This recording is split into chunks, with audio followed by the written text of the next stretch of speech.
And then at number one, it shouldn't require a whole lot of explanation. Part of it has to do with the schedule. Part of it has to do with the fact that they've won consecutive national championships. And it's difficult for me to justify putting anyone else on the one line that's not named Georgia Bulldogs. Now, Stetson Bennett's gone. I think Carson Beck's going to be really good. But I also said that about every other quarterback comp. I'm not worried about Ohio State, not worried about Bama, not worried about all these other schools that have quarterback, quote, competitions. I'm not really worried about Georgia's either. I look at how the offense might change a little bit. I think they're going to be a little bit more of a pass-happy attack. I think they're going to be more traditional drop back, more traditional back to the defense play action. They have excellent weapons. This is the best set of weapons that Georgia has had in Kirby Smart's tenure. You go out and you get some real difference makers in the transfer portal. Dominic Lovett last year for Missouri was one of the best in the SEC.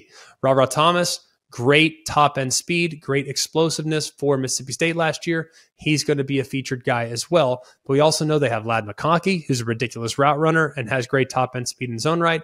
And they have arguably the most dynamic weapon in all of college football in Brock Bowers. Put him a running back, put him at tight end, flex him out to wide receiver. It doesn't matter. Put him anywhere. You can't cover him. The guy's going to get his on a week-to-week basis, especially in the passing game. Offensive line should be really good, and the run game will be really solid as well. Carson Beck's going to be thrust into a perfect situation. New offensive coordinator and Mike Bobo. Will he be as multiple as his predecessor? That's a question, but I'm not sure he's going to have to. I think they're going to be more traditional 11 personnel.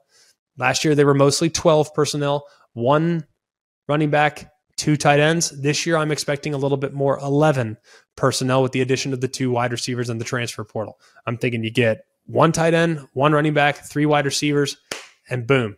The rest is history. I think Carson Beck's a dark horse Heisman contender. I think they're going to win a lot of games. And like I've talked about in this program before, you win a lot of games, you're going to be in the Heisman Trophy conversation. Then on the defensive side of the football, I'm having a difficult time understanding where the Georgia fans are coming from. Hey, this group has a chance to be better this year.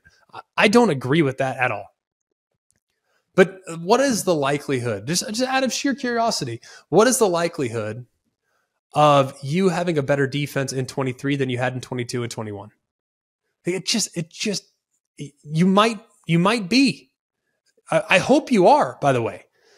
But this automatic, oh yeah, this guy's better than that guy, this guy's better than that guy. I'm not willing to go that far because I look at the defensive front and I think about Jalen Carter. I think about Jordan Davis. I think about Trayvon Walker. I think about all these guys in the front the last couple of years that were absolute game wreckers. It's a little bit more difficult to identify here in 23. Now, I like Zion Logue. I like Nazir Stackhouse. I like Tramel Waldhauer. I love Mykel Williams. And I think when we fast forward to season's end, Mykel Williams will be a household name. But it's not as deep as it was a year ago. Assuming if you have some freshmen that come in and just take over games, great. That's awesome. But I can't make that assumption right now. I think the defense could take a step back, but I don't think the offense skips a beat this year. I don't think it skips a beat whatsoever. I love their second level. Jamin Dumas-Johnson, Smell Munden. They're going to be really good. And I love the back end as well. Javon Bullard, who is going to be moving to the back end to replace Christopher Smith. I think they're going to be just fine in the second level and the third level. But the defensive front is the real question mark for me when it comes to the Georgia Bulldogs. Great talent, great probability of being excellent. Just the identity and the culture at Georgia in that defensive front room. They're going to be good. They're going to play hard.